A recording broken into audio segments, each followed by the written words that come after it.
Hello YouTube, this is Aaron Kamenson. Welcome to my Hinsug channel. I want to do a continuation of my last video. I'll have linked in my description, where I'm trying to basically explain away a lot of uh, Asperger's traits or Autism Spectrum Disorder traits, this sort of ultra high functioning autism I keep running to online, that isn't clear if it's really autism. Explain all that away with just traits of being, an INFP, INFPness, the normal drama of being like a head casey, anxious INFP. You go on forums and read about INFPs and all these thoughtful, super thoughtful people. A lot of people with anxiety, some with depression, just dealing with the drama of a world of, where you can see a lot of concrete people busily creating hamster wheels, um, you know, built out of things that are hard to relate to as INFP. Why you'd put yourself through that, and you just and building and maybe excusing away a lot of the uh, addiction for solitude is maybe the best way to put it.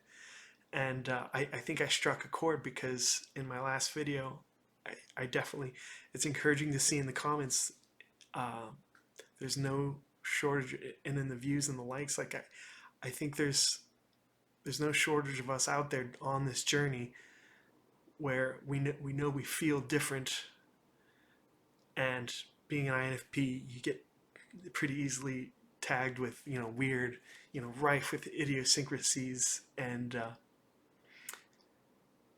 along the way, the solitude, it creates some complicated issues that you start dealing with. And at some point, that autism thing comes up, and there's this temptation to go back and explain away all this stuff that happened in your past with this new lens of a deficit with autism. Maybe I've been this way all this time because of autism, and not just because INFPness. And I want to recenter this on like social things today. Um, and kind of where I want to start is why it's so different now as I'm getting older. Like when I was younger, there's like this automatic wisdom of like carrying that weird tag when I'd get it as with some pride, like I don't know how I could have such an ego about it. It's like I was confident in the INFP angle when I was younger. I'd known about that, the INFP thing for a long, long time. And when I would get it, I didn't, I'd always kind of agree with them. Yeah, but like, good weird, right? And they'd be like, yeah, because INFPs are warm people to socialize with, and people would always say, yeah, it's good weird, So like every time it happens, I didn't do a full deep dive on being an INFP with them, though often I would try to do that full dive on what that is to explain it. But I suppose it sounds like Asperger's already, right? Um, but maybe so here's where I want to go with this. Is I think there's a lot of when you read about Asperger's and you go on this journey and you're trying to figure this out, the thing that gets like impressed on you, there's like this underlying, there's this subtext of, there's something about the social world that's apparently invisible to people with autism or on the spectrum. There's some mystery that they haven't solved that makes them socially inappropriate, that makes them feel alienated, and I think it's so tempting to blame that on the deficit. But I feel like, in a way, this might be nearly as easy to explain away with being an INFP as anything else. Because the social world is complicated, and I think if you're an INFP, you're especially prone to studying it and abstract and like burying yourself with abstraction about it. Like I did actually another video besides that where it's just kind of trying to come to terms with the way our brain has a serotonergic system, where our sense of well-being seems to be affected by our perception of ourselves in social hierarchies, like how you're doing compared to other people, and it's so arbitrary. I feel like if you're an INFP, it almost like so much of that feels like nonsense, like people building hamster wheels out of nothing just to feel like they're better or good or worthwhile or whatever they need. And it's just this wild chase. And if you can just feel good without putting yourself through all that stuff, like if you can somehow be just creative enough to hack that sense of well-being and being at peace with solitude, then it's like it feels like a good goal, even though you also are finding ways to balance it, right? And when I think about all those social contexts that I guess we're supposed to be blind to, a lot of it seems like it can be explained away with the fact that, so we'll start with this explanation. The Big Five, some Big Five people studying researching Big Five personality construct found that they've kind of found personality types, but not types. Like one of the types is the average person, just average. And average was fairly high in extroversion, high in agreeableness, high in conscientiousness, low in openness, and pretty high in neuroticism. And that actually sounds like a pretty good picture of the ISFJ and the ESFJ, the most common types in the Myers-Briggs.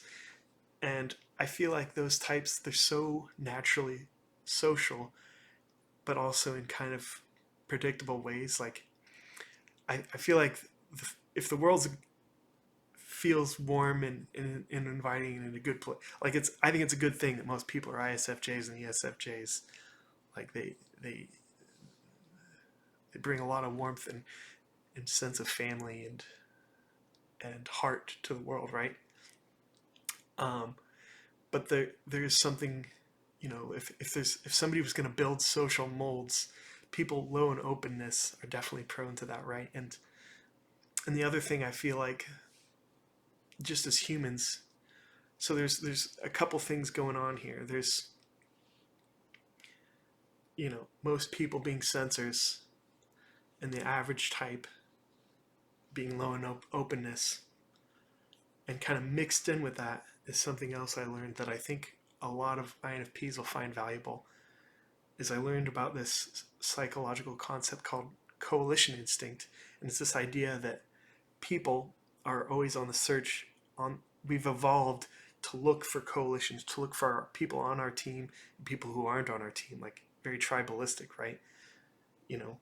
Like humanity as an animal is like warring tribes, and you try to look at,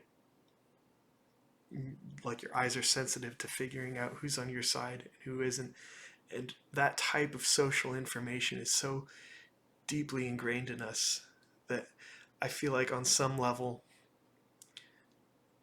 that sense of coalition like permeates normal interactions, where the beginning and end of the value of information and ideas and interacting ends up, despite the content, ends up being, tribe information. Like, and if you're not, if you're not getting that, or if that isn't the beginning and end for you, like there's some other truth, there's some push for progress and other sense of improving the world or including more people and pushing for progress, having permeable borders to let new ideas and new people in. Like there's something, if the whole social world is coalition and tribes, and there's something alienating happening already. But when I enter, so autistics are said to have enough empathy that they can sense something in social air, like something wrong is happening. Like deaf to all social information, right? And if we're supposed to believe there's something that's invisible to us, I think what it is for, if it's just for INFPs, is there's some, if it's the hardest thing to articulate, but it's like when I watch a lot of certain types of people interact, it's like what's really being communicated is this is some exclusive cool kid club. Like right now, we're being exclusive, like we're like a gang. We feel special because we're interacting with each other. And people who are interacting us are in on this sort of specialness for being able to be part of that gang, to be part of that troop. You know, like it almost kind of sounds clicky, like some kind of awkward high school drama playing out, and that people's nightmares all over, right? Well, INFPs are so obsessed with authenticity and are so, I think, naturally opposed to whatever's going on there. That cool kid club vibe. It feels toxic, and you almost can't breathe in it. You know, like, and I feel like the advice for INFPs is to not feel like there's something invisible about how to handle those situations.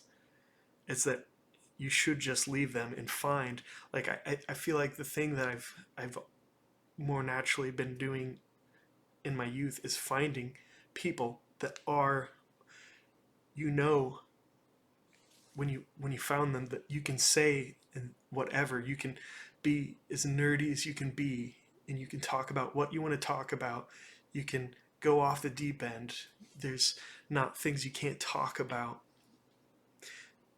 You know, you can risk saying off color things, and if you start an argument, you can kind of trust that both parties, all parties involved, are open-minded enough that you can always work through it. Like there's always that openness, that candidness.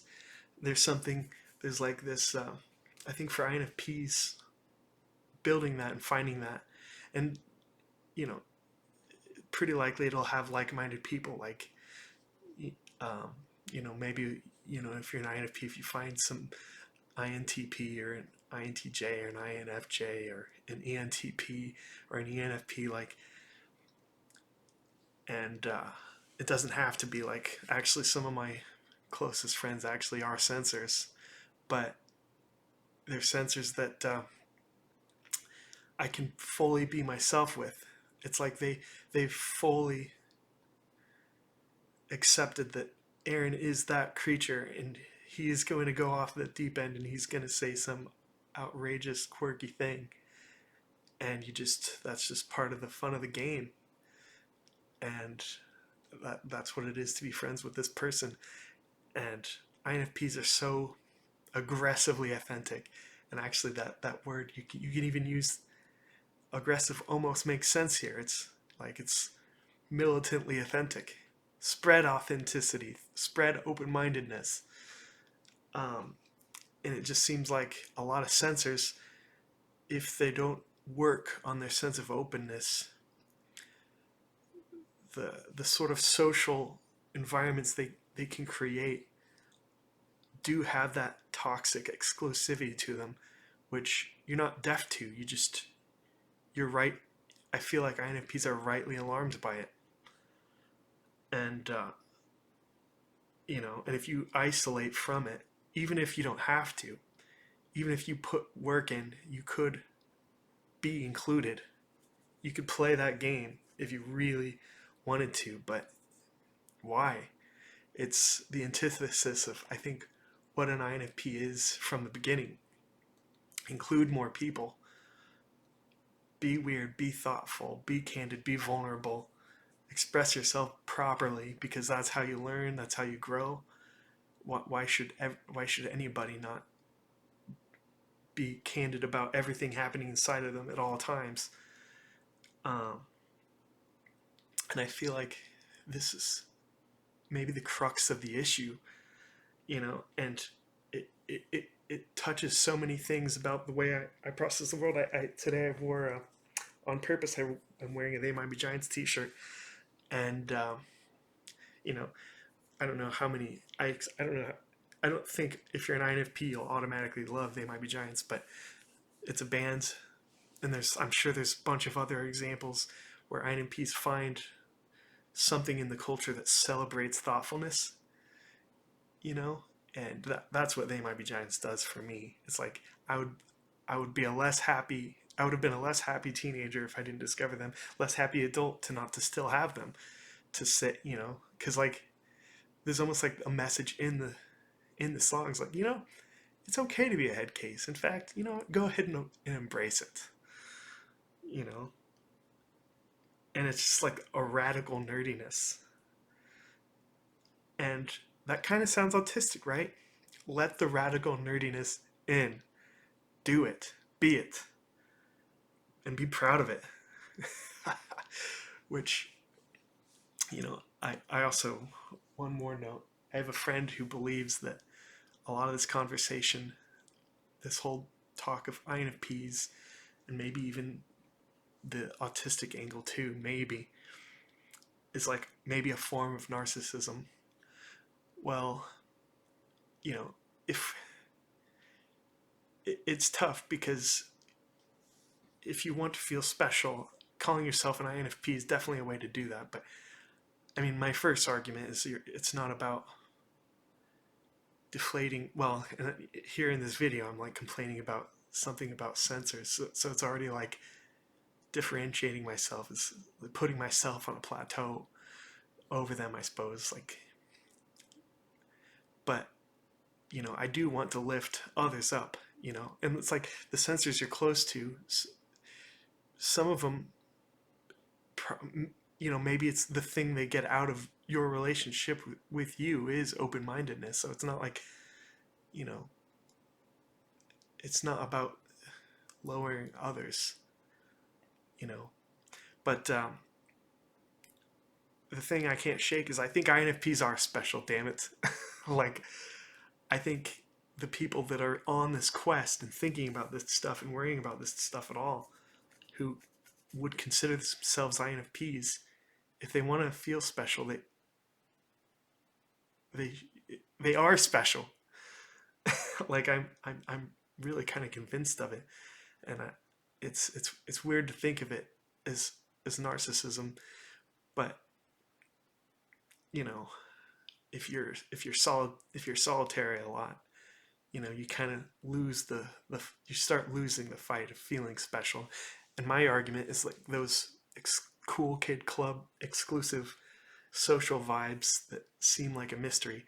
I think there's like a different version of narcissism there, feeling special. It's like that feeling special is baked into whatever that is, which I think is part of why it's so repulsive, and why maybe conversely, maybe this behavior right here is repulsive to somebody. Um, you know, because it's just like somebody else's form of narcissism. But I, I don't think that's fair. You know, just in the same way that, you know, if I torture myself with these self-critical thoughts of like, am I autistic? I suspect that if I met any of the people that are on this quest in that comment section in the first video, there's no way I'd think, oh, this is an autistic person. I'd almost certainly think, oh, this is just a super sweet, thoughtful INFP. Obviously not autistic. The world's just a spiny place, and INFPs are just warm and thoughtful and prone to building solitude barriers. And, you know, you should think about yourself, you know. If you explore it's also a good way to be empathic. If you can imagine yourself as somebody else, like if you can identify with somebody else as yourself, and that's probably the most empathic thing you can do. Not you know, who was it that just said it's impossible to get a lot of people to really envision being in another person's shoes. Instead, put yourself in their shoes. And I think that's like the really severe form of empathy. Like, INFPs get that self-absorbed tag sometimes, but I think this brand of thinking about identities and identifying with other people as yourself is a path to a more extreme, complete version of empathy. So anyway, I think this is actually where I wanted to be. I keep looking at my little list here. There's no way to. It's a little longer than I wanted it to be, but anyway, I wanted to explore that. Thank you guys for watching. This is a lot of fun. See you later.